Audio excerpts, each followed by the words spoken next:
Amerika Serikat dilaporkan memborong pesawat tempur rongsokan buatan era Uni Soviet dari Kazakhstan. Total sebanyak 81 unit jet jadul yang diberi oleh Amerika Serikat dengan harga yang sangat murah. Kiev Post melaporkan bahwa jet tempur rongsokan tersebut diduga akan dikirim ke Ukraina, namun seluruh pesawat terdaftar dalam kondisi tidak dapat digunakan. Pesawat rongsokan akan digunakan bagian-bagian pentingnya sebagai suku cadang pesawat serupa Ukraina untuk bertempur melawan Rusia. Menurut laporan tersebut, biaya modernisasi jet-jet tempur itu dianggap tidak praktis secara ekonomi. Adapun pembelian dilakukan dalam sebuah lelang pesawat milik pecahan negara Soviet tersebut. Washington membeli 81 jet tempur jadul melalui entitas luar negeri dengan harga gabungan 2,5 juta dolar Amerika Serikat. Dengan demikian, harga per unit pesawat senilai 19.000 dolar Amerika Serikat. Dalam tender tersebut, Amerika Serikat dilaporkan berhasil mendapatkan 3 jenis jet tempur, yakni MiG-29, pengebom MiG-27, dan Su-24. Jenis pesawat tersebut juga masih terlihat digunakan Kiev dalam peperangan Rusia-Ukraina, terutama Su-24. Sedangkan Rusia kini lebih banyak menggunakan jenis yang lebih modern, yakni Su-34 dan Su-35 untuk membombardir wilayah Donbas, Ukraina Timur.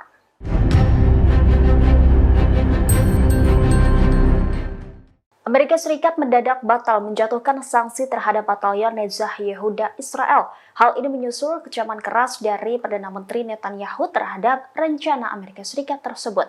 Sebelumnya, Netanyahu bersumpah akan melawan Amerika Serikat yang menghukum batalion tersebut.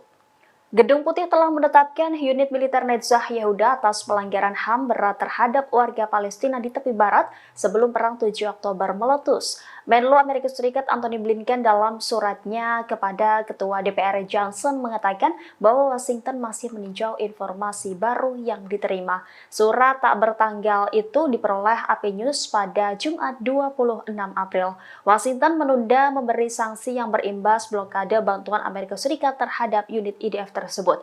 Blinken menekankan bahwa dukungan militer Amerika Serikat terhadap Israel melawan Hamas dan ancaman lainnya tidak ada kaitannya dengan keputusan akhir Departemen Luar Negeri mengenai batalion Netzach Yehuda. Sementara itu, Johnson berupaya menyediakan dana tambahan sebesar 26 miliar dolar untuk Israel dan rakyat Gaza. Sebelumnya diberitakan Perdana Menteri Netanyahu dan Menhan Yoav Gallant serta menteri-menteri lainnya secara terbuka menyerukan agar Amerika Serikat tidak melanjutkan sanksi tersebut. Sementara itu, para pejabat Israel termasuk Gallant dan Menteri Kabinet Perang Benny Gantz mengadakan pembicaraan terpisah dengan Menteri Luar Negeri Amerika Serikat pada minggu ini. Salah satu isi pembicaraan mereka yakni mencegah Washington menjatuhkan sanksi terhadap Netzach Yehuda. Diketahui batalion Netzach Yehuda Israel telah menjadi pusat beberapa kontroversi di masa lalu terkait dengan ekstremisme sayap kanan dan kekerasan terhadap warga Palestina. Batalion tersebut bagian dari IDF yang didirikan pada 1999 sebagai batalion militer khusus untuk Yahudi ultra-ortodoks. Netzach Yehuda memiliki lebih dari 1.000 tentara. Seluruh tentara dan perwira Netzach Yehuda adalah laki-laki Yahudi Haredi yang menganut Yahudi ultra-ortodoks.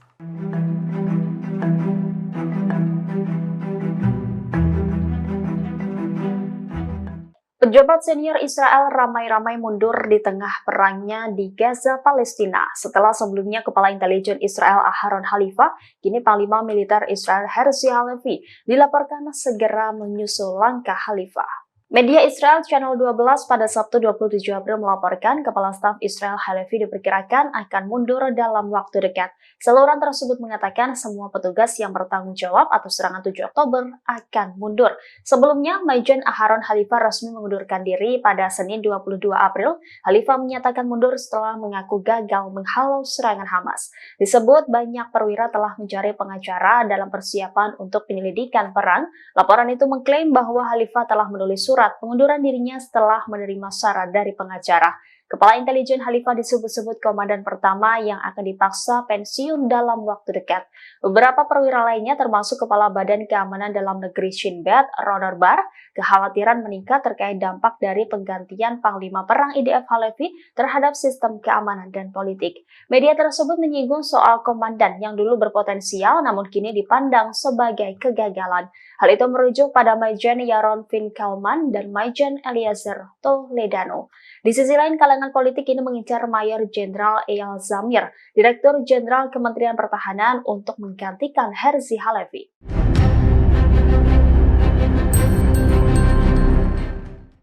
Tentara cadangan Israel ramai-ramai menolak bertempur di kota Rafah, Gaza Selatan. Penolakan ini terjadi di saat Panglima Perang IDF Herzi Halevi menyetujui serangan darat di Rafah.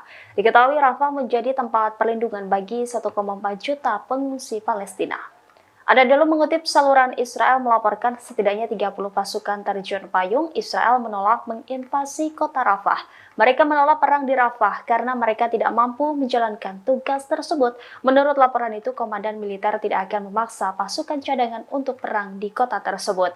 Juru bicara pemerintah Israel sebelumnya mengatakan Netanyahu telah menetapkan tanggal untuk menyerbu kota Rafah. Terbaru, Kepala Staf Angkatan Darat Israel telah menyetujui serangan di ujung selatan jalur Gaza itu.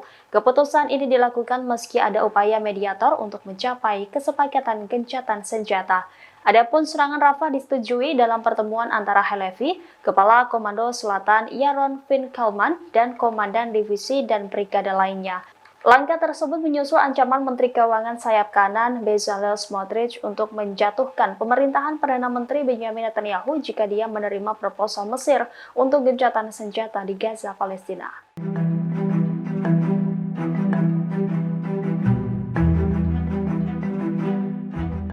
Lagi-lagi drone canggih Amerika Serikat MH9 Reaper dilaporkan jatuh di lepas pantai Yaman pada Jumat 26 April pagi waktu setempat.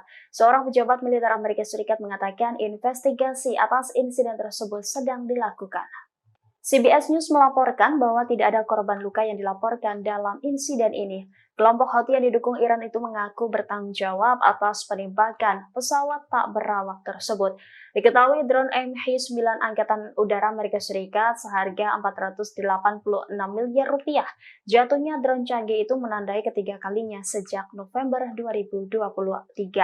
Sebelumnya Houthi menembak jatuh MH9 pada awal November lalu, sementara satu drone lagi ditembak pada bulan Februari. Adapun drone yang terbang di lepas pantai Yaman dan di atas Yaman merupakan bagian dari upaya militer Amerika Serikat untuk membantu kapal dagang dan militer dari serangan Houthi. Sejak pecahnya perang Israel dan Hamas, Houthi mengklaim telah menyerang lebih dari 100 kapal dagang atau militer di Laut Merah atau Teluk Aden. Houthi mengklaim serangan ini sebagai bentuk protes atas agresi IDF di Gaza yang telah menewaskan lebih dari 34 orang.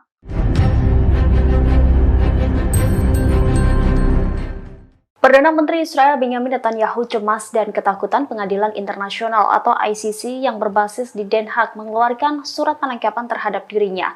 Sekutu utama Israel, Amerika Serikat langsung turun tangan demi membantu membujuk ICC agar tidak menerbitkan surat penahanan Netanyahu CS.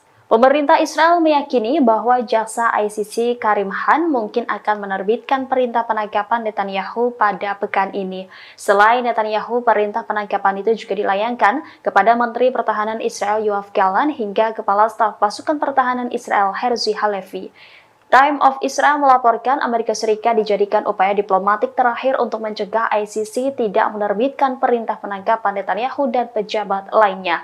Analis Haaretz Amos Harel mengatakan pada tanggal 28 April bahwa Washington sudah terlibat dalam upaya untuk memblokir surat perintah ICC terhadap Netanyahu. Sama seperti Israel, Amerika Serikat bukan termasuk dari 124 negara yang menaikkan statuta Roma tentang ICC. Perdana Menteri Israel Benjamin Netanyahu dilaporkan sangat cemas atas masalah ini. Netanyahu disebut juga telah melakukan banyak panggilan telepon kepada pemimpin dan pejabat internasional, khususnya Presiden Amerika Serikat Joe Biden. Netanyahu secara tidak langsung mencoba menekan Joe Biden untuk bertindak melawan ICC. Download Tribun X sekarang, menghadirkan lokal menjadi Indonesia.